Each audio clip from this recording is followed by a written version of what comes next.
현안 비평하겠습니다. 먼저 세월의 일주기 대통령 해순방에 대한 유가족 입장이 나오는데 관련해서 말씀드리겠습니다. 내일은 4월 16일입니다.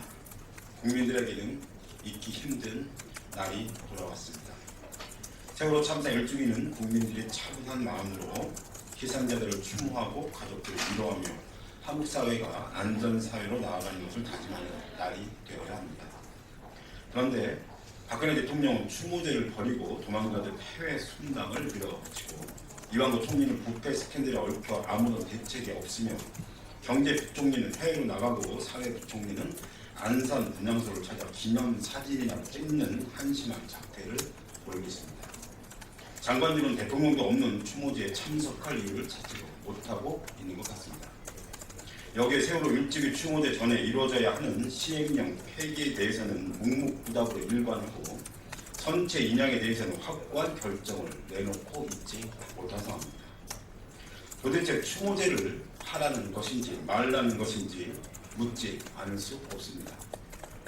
일주기 추모제에 국가와 정부는 눈을 씻고 찾아봐도 찾을 수가 없습니다. 이쯤 되면 대통령과 정부가 아예 일주기 추모제를 방해하고 나선 것인데 강력히 유감을 표합니다. 결국에는 세월호 유가족들이 박근혜 대통령이 없는 추모제를 무기한 연기하겠다고 선언했습니다. 어제 유가족들은 기자회견을 열고 박 대통령의 추모제에 참가하지 않거나 시행령 폐기와 인양 결정 발표가 없을 경우 16일 오후 2시 안산 합동 분향소에서의 추모식을 하지 않겠다는 기자회견을 했습니다.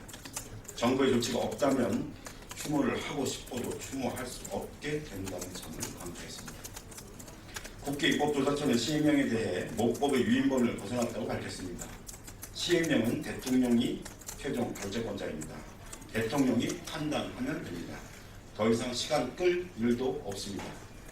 인양도 기술 검토가 끝나면 적극 검토하겠다고 했던 박 대통령의 말은 어디로 간 것입니까? 기술 검토 결과 가능하다는 결론이 났는데 도대체 왜 인양 결정을 안 하는 것인지 이해할 수가 없습니다. 세월호 참사에 모든 것을 책임지겠다고 했던 박 대통령의 거짓말이 일주기를 맞이한 지금까지 이어지고 있는 것입니다. 일주기만 넘기면 된다고 생각하지 않고서는 이런 무책임한 행동이 이어질 이유가 없습니다.